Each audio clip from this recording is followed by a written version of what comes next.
Trish, you are the executive director at the Eastern Transportation Coalition. Can you start off by explaining what the coalition is and all that you do? Sure. So the coalition is a collective impact organization, is kind of the way we refer to ourselves. And we've been around for actually over 30 years. And the reason why we are this group of 20 states plus D.C., from Maine down to Florida, but also including Tennessee, Alabama, Kentucky, and why this group of states, formed 30 years ago is because people and goods move across state lines. And it's just so important for our transportation system that really is the kind of economic engine of our country to work efficiently and safely. So that's kind of a story as far as how we got created those 30 years ago. Believe it or not, it was a tire fire under downtown Philadelphia under I-95. And at the time, we didn't have all the lovely technology we have today. And obviously, Pennsylvania shut down the road to deal with the emergency. But the neighboring states were like, hey, what's going on here? You're really stopping this really incredibly important lifeline between our states. And so kind of reflecting back, folks were like, we really need to do a better job of coordinating to make sure our truckers and our car drivers are moving across our state lines in a safe way. So that's kind of how we got started. And for 30 years, we've really focused on operations as far as, again, that movement of people and goods and keeping people safe and dealing with incidents and clearance. So, yeah, that's kind of the reason why we're here. Wow.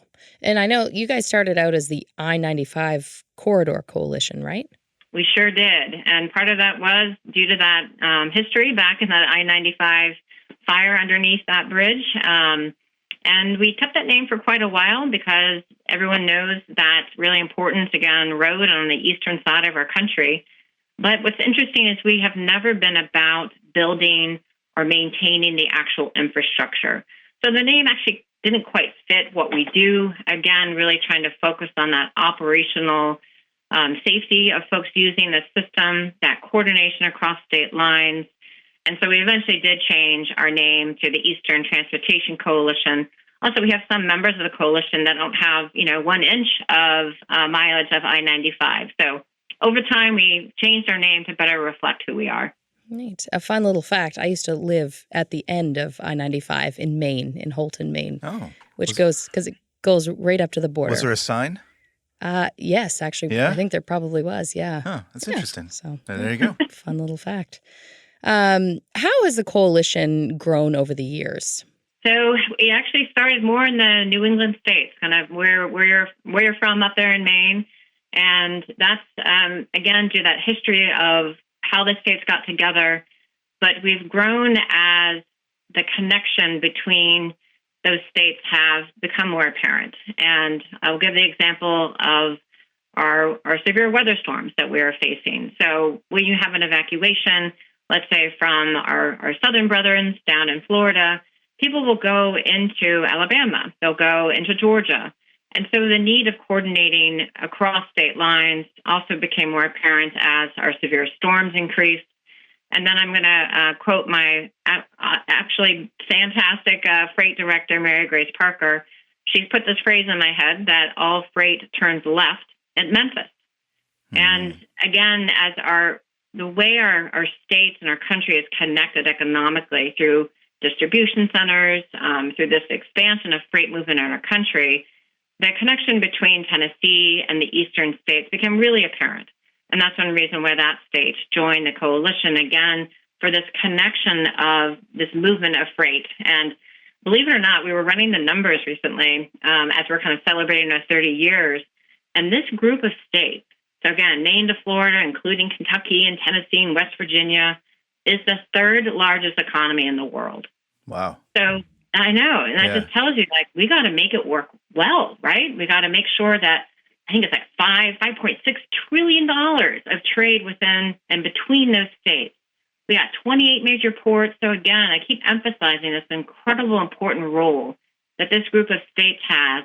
And the truck movement of freight across those states is so important for our economy. And that's one reason why we've grown as a group of states, because that importance is increasing. And what was the last state, or I guess states, that joined the coalition? And what do those conversations sound like? Because, you know, you've obviously got something going on there, and you mentioned that states kind of say, "Hey, I want to be a part of this because it's Mhm. important," and for a number of reasons. But what are those conversations like? And again, which states were added most recently? So our most recent state, which of course I adore all of the coalition members, they're unique snowflakes, but the most recent one was West Virginia. And I think, again, that's a state that the conversations happen when sitting down with the Secretary of Transportation saying, you have a lot of movement across your state into the neighboring states. Let's increase that conversation between your operational staff and those staff. And it's just the reality of our world that, and I think the trucking industry is really the epitome of this, that nothing stays within a state anymore. So the conversation is, let's work together. And I'm totally biased. I will admit that as executive director of a collaborative group. But I truly believe that we are stronger when we work together. And lessons that Rhode Island would have can be shared with West Virginia and vice versa, and learn from each other. So I have an expression that people either get that. There's some people who can get that, and that's where the interesting conversation is, talking about the benefits of this collaboration, sharing best practices, getting people safer out there, making it work better. And there's some people who won't get it. And I've learned over my time to maybe not pay as much attention to those folks and really dig in to the members that we have and the folks that want to join and get some improvement done. And Trish, can you walk us through the coalition? You've got this great number of states that are part of it, and you're having conversations, you're facilitating those conversations, and again, bringing them back to getting on the same page. But the coalition's role in all of this, it sounds like, is essentially to say, hey, this state is having an issue with this. Do you have strategies for dealing with it? What does that look like, I guess, on an everyday basis for you there at the coalition, in terms of doing that, of getting everybody on the same page? Is it conversations, phone calls? What is it? So you're asking one of my favorite questions about the coalition, which is, what do you guys do? What are you? That would have been a shorter way to ask it. Yes, yeah, I guess so. So one thing that I equate it to is, do you guys remember there's that fable with the elephant and the three blind men? Right. And some people think, oh, this is a trunk. Some people, or a tree. Some people think this is a snake, and someone's like, oh, it's a rat tail. So the coalition, we're the whole elephant, I guess, is the point there. And the way we're organized is we have 3 program areas. So our largest program area is operations, really looking at operational strategies, sharing across state lines. So how do we do that? So that is through data sharing. So again, the coalition does not, we're not-for-profit, so we are a facilitator. So we have a mechanism through which agencies can purchase data and tools. So we basically try to get better information to the members through that marketplace. We also have summits where we say, okay, what are some great traveler information that you're using in X state we can share with Y.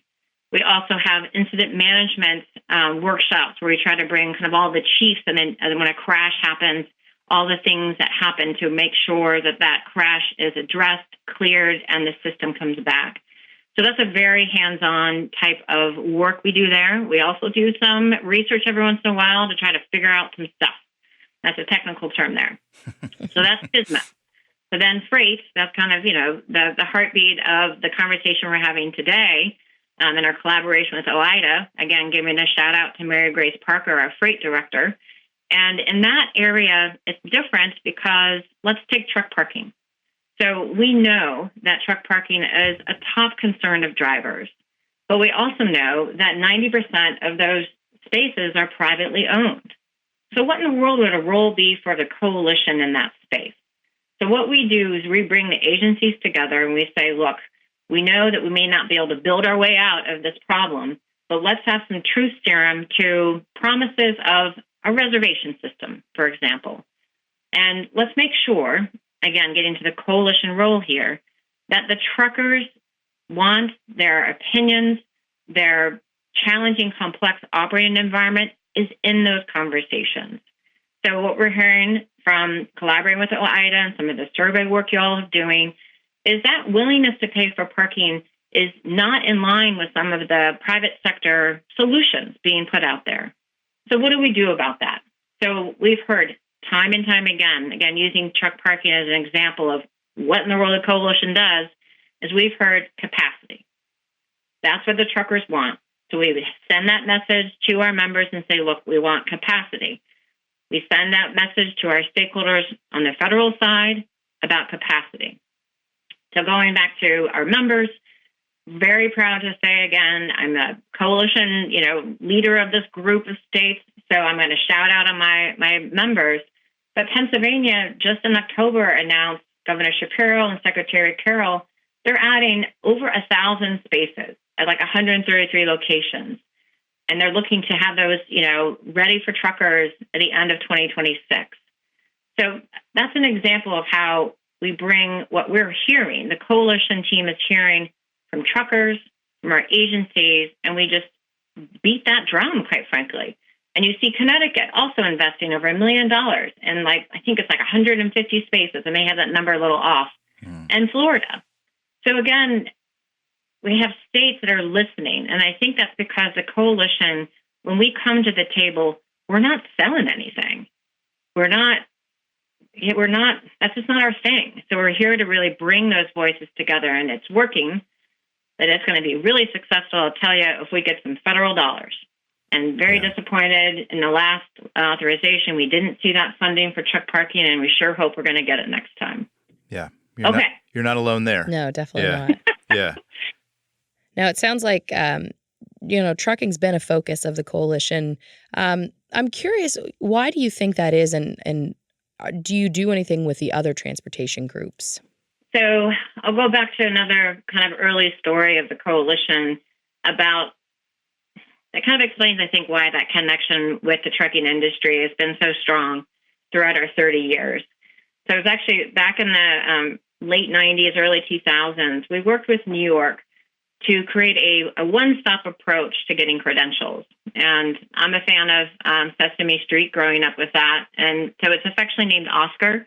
So I think it's kind of funny that the mascot for this program is the Grouch, because the idea of this one-stop approach was to make things easier for truckers as far as going to one portal for all the different credentialing, registration, and across multiple agencies. Because that work, I think, really showed the coalition that if we can bring the needs of the truckers and combine it with an agency, then that's how everybody wins, right? So you get the truckers doing what they want to do, which is drive, not filling out paperwork.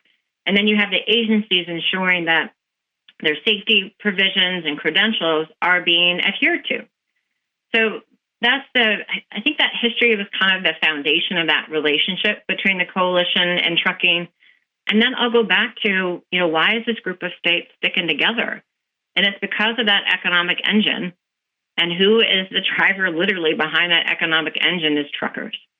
So it's where that collaboration where we should be. And again, a long history with OIDA, ATA, TCA, state motor truck associations. And I'm committed to that collaboration and partnership because it is just so important to focus on. Trish, you mentioned truck parking earlier, and obviously I think that is, to me at least, it feels like one of these problems that we kind of know what the solution is.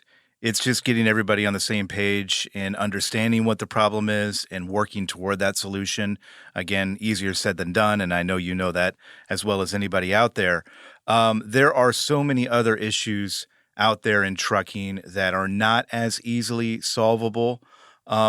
When you look at your list of priorities or what have you, I imagine truck parking is pretty high up on the list, if not number one. But what other issues are out there right now that you are helping to facilitate those discussions to come to some solutions with?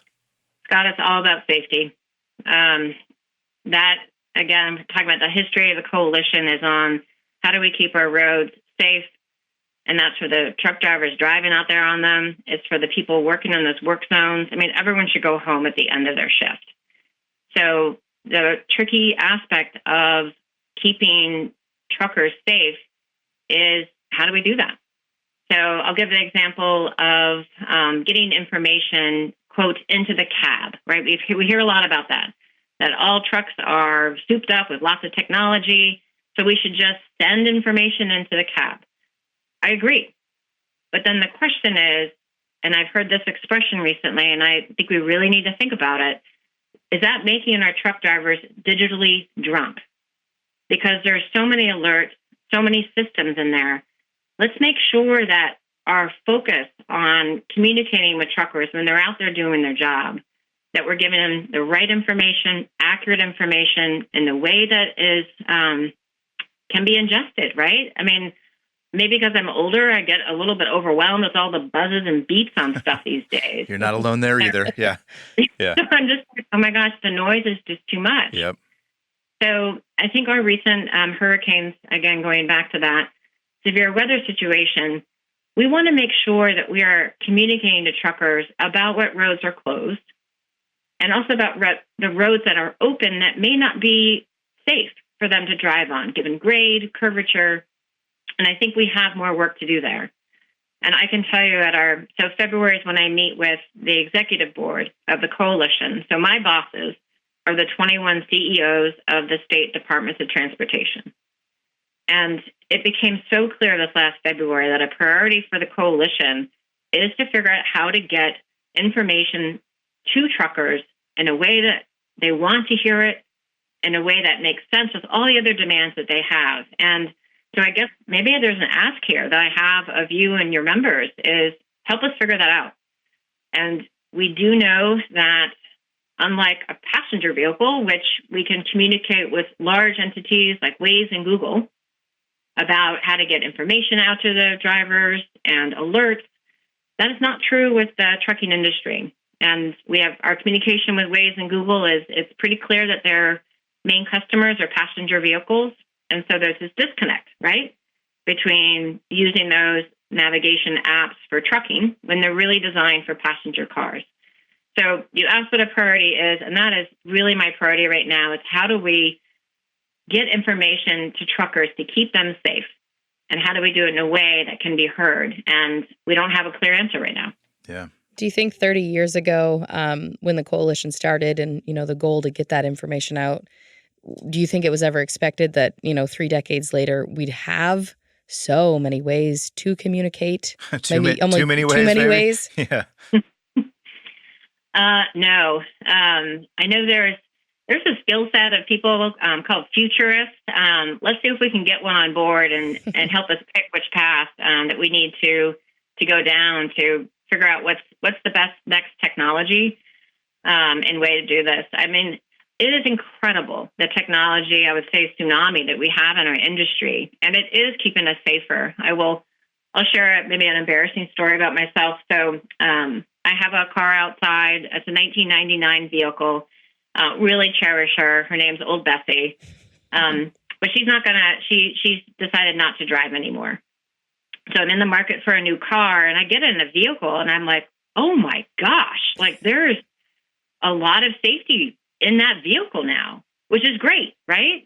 But it's also a bit overwhelming. So I wish I was a futurist and had the answer of how we're going to give drivers a warning that there is a dangerous slowdown ahead so they can be safe.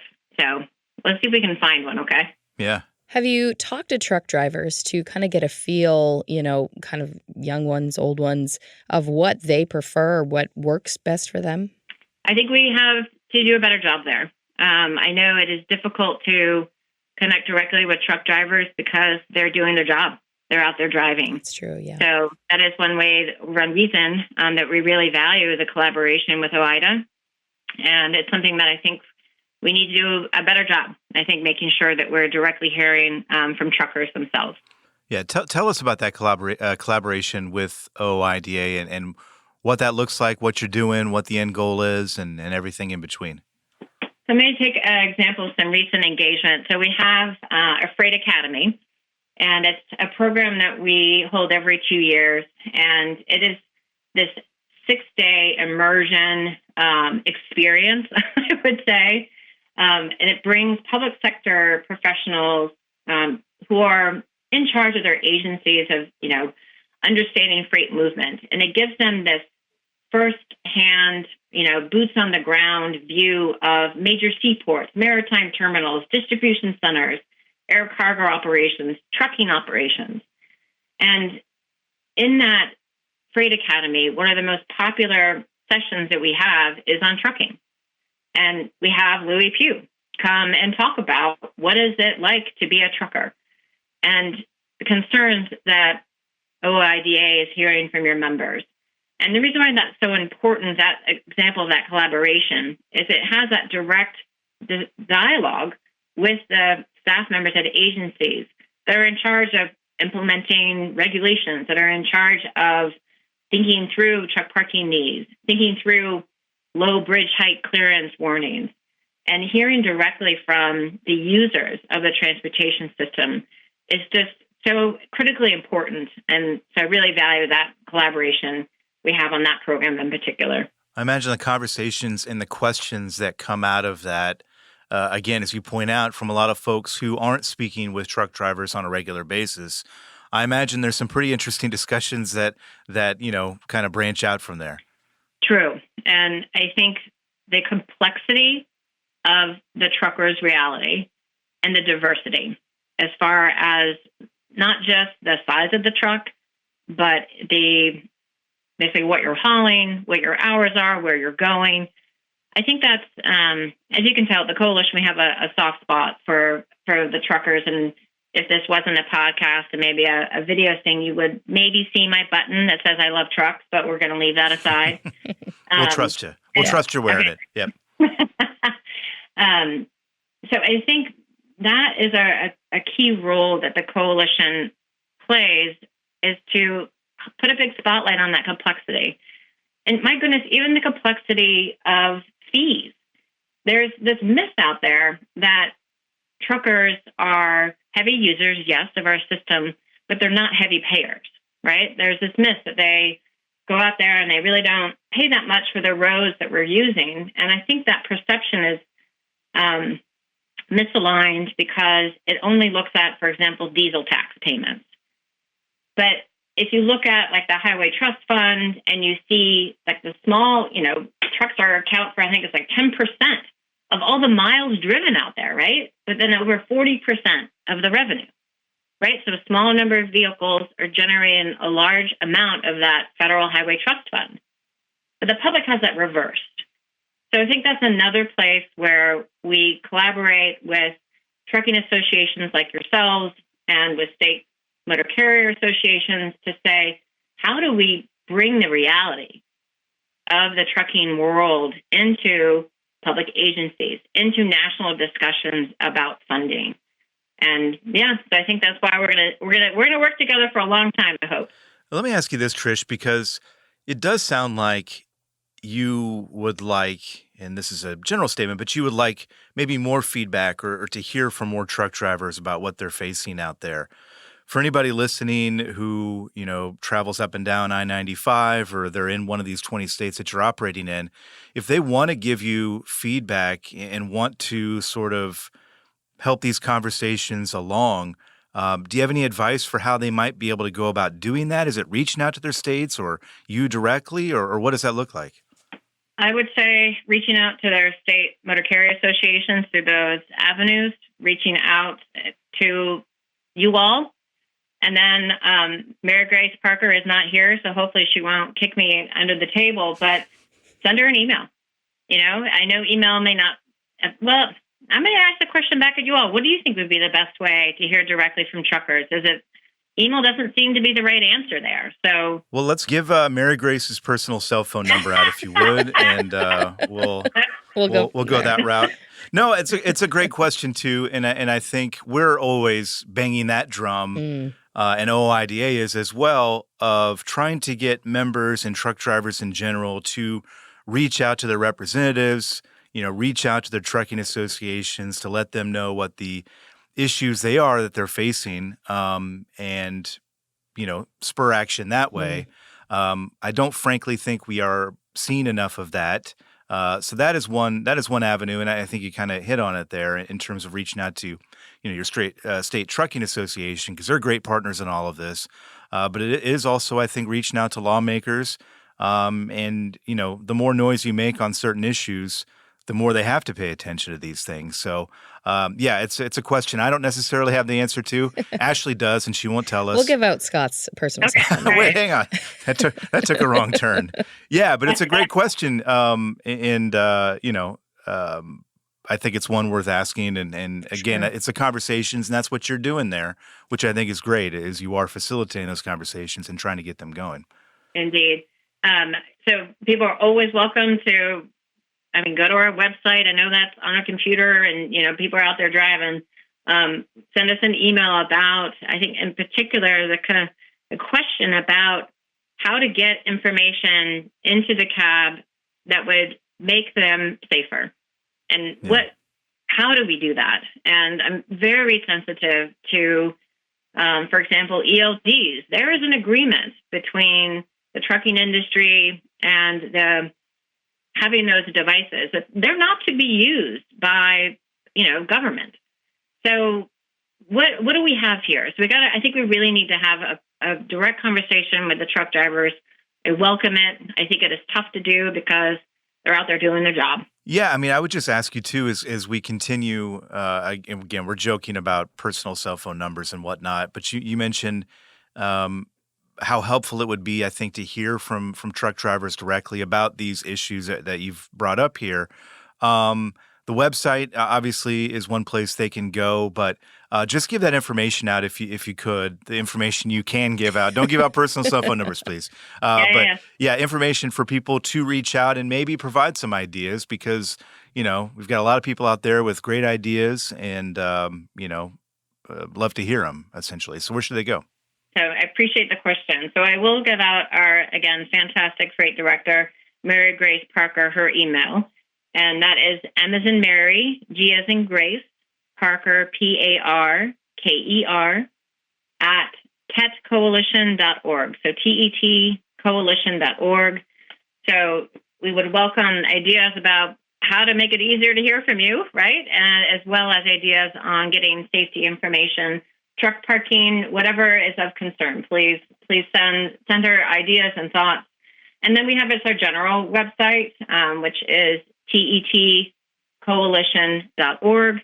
And there's some information there. If there's questions you have, you can see what we're doing on truck parking, as well as looking at funding alternatives to make sure that the office out there, our roads, are staying in good condition and available to drive on. So there's a lot of stuff there that people to look at, but welcome any outreach and input. Awesome. Excellent. Trish, thank you so much. We appreciate everything you guys do there. Yes. Thank you for your time. Thanks for listening. Today's episode of Trucking with OOID